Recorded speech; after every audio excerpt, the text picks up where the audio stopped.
Autoline Daily is brought to you by Bridgestone, your journey, our passion, and by Dow Automotive Systems, improving durability and increasing design flexibility with Betamate structural adhesives at dowbetamate.com. Hello and thanks for joining us on Autoline Daily. In today's show, Toyota redesigns the Yaris, sort of. Opel's talking about coming out with an electric car, and then we're going to show you Ford's historical connection to Antarctica. That's right, Antarctica. Now the news. Well, we're heavily into the earnings season, with automakers all over the world starting to report how they performed in the second quarter. GM and Ford reported their numbers this morning, so let's get to them. Ford's sales actually dropped 1% to 1.6 million vehicles.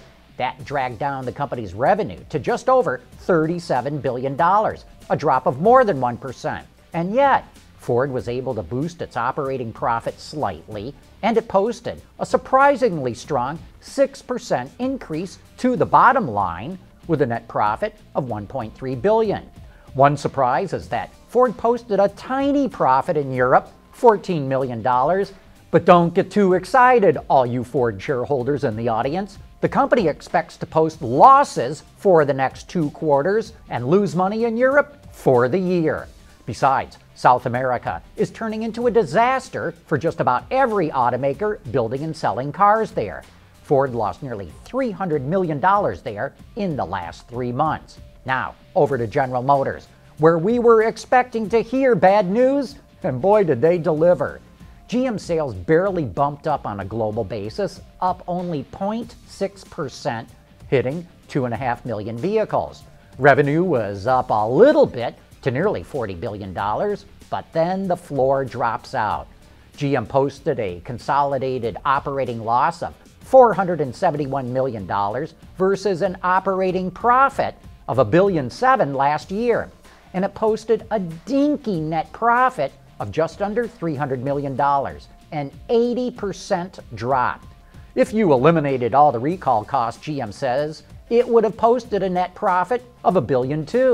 But that still would not match Ford's profit, even though GM sold nearly 1 million more vehicles than Ford did. And while Ford posted a small profit in Europe, GM lost more than $300 million there. You know, Wall Street is happy that Ford exceeded expectations, but we think both these earnings reports are pretty weak. In the days to come, we'll show you how Ford and GM stack up against other automakers, and you will see how they are sliding down the list of the top automakers in the world. Earlier this week, we reported that Opel is dropping the Ampera, but while the plug-in hybrid is going away, looks like the company will come out with an EV, according to a statement from Opel CEO, Dr. Carl Thomas Neumann. But we wonder, can a financially weakened Opel develop an all-new electric car on its own? Probably not.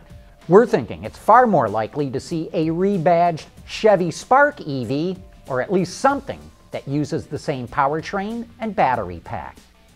Toyota's been adding some soul into the styling of its newest cars, and now it's tweaking the design of the Yaris to capture some of that soul. It still comes in both 3- and 5-door hatchback models and gets a whole new front end, somewhat similar to what the Corolla is now sporting. The suspension has been retuned, it has a more rigid body structure, and more insulation was added. The driver's instrument cluster and radio surround have also been tweaked, which we think gives it a more cohesive look, and for the first time, navigation will be available as a dealer-added option. Power comes from a 1.5-liter engine that's mated to either an upgraded 5-speed manual transmission or a 4-speed automatic. A 4-speed? No, I guess they didn't change this car a whole lot, but that's how you keep costs down. Prices for the redesigned 2015 Yaris start at just above $15,500, including destination charges. Hey, coming up next, I'll tell you all about Ford's connection to Antarctica. Yeah, Ford's historical connection to the South Pole. Here's one of the great things about the all-around performance of our Dueler tires. Excellent traction. Do you need a ladder? Yes, I do. Okay. Come on in, At Bridgestone, our passion for performance knows no bounds. I've been covering the automotive industry for my entire career, and yet I'm constantly amazed at what turns up in my automotive research. Here's the latest fascinating factoid that I came across. Did you know there's a part of Antarctica named after the Ford family? Okay, let's review some history here first. 88 years ago, in 1926, the American explorer Richard Byrd entered the history books claiming to be the first person to fly an airplane, a Fokker F-7 to be exact, over the North Pole. A lot of historians dispute whether he really did fly over the North Pole or only came close, but that's not the point I'm trying to make. The point is that the name of that plane was the Josephine Ford. Josephine was the daughter of Edsel Ford, who of course was the son of Henry. Well, it turns out that Edsel was enthralled by the expeditionary exploits of Richard Byrd, and so he helped finance his explorations. But when Byrd decided he wanted to become the first person to fly over the South Pole, Edsel bankrolled that expedition, but this time Byrd did it in a Ford tri-motor plane.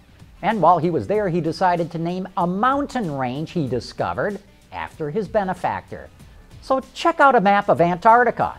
On the edges of the Ross Sea, not too far from what's called Little America, you'll see a set of mountains named the Ford Ranges. Not the Ford Ranger, the Ford Ranges. But makes me wonder, could that be how the little pickup truck got its name? Nah, probably not. I've not run into anyone who knew anything about the Ford Ranges. Everyone, like me, is amazed to learn that a part of Antarctica is named after Ford. Hey, don't forget to tune in to the annual Autoline Automotive Fantasy Draft tonight. Gary Vassilash, along with several of our journalist colleagues, will choose the executives they want to run their fictional car companies. It's going to be a fun show. Tune in tonight at 6 p.m. Eastern Time on our website, Autoline.tv. Anyway, that wraps up today's report. Thanks for watching. We'll see you tomorrow.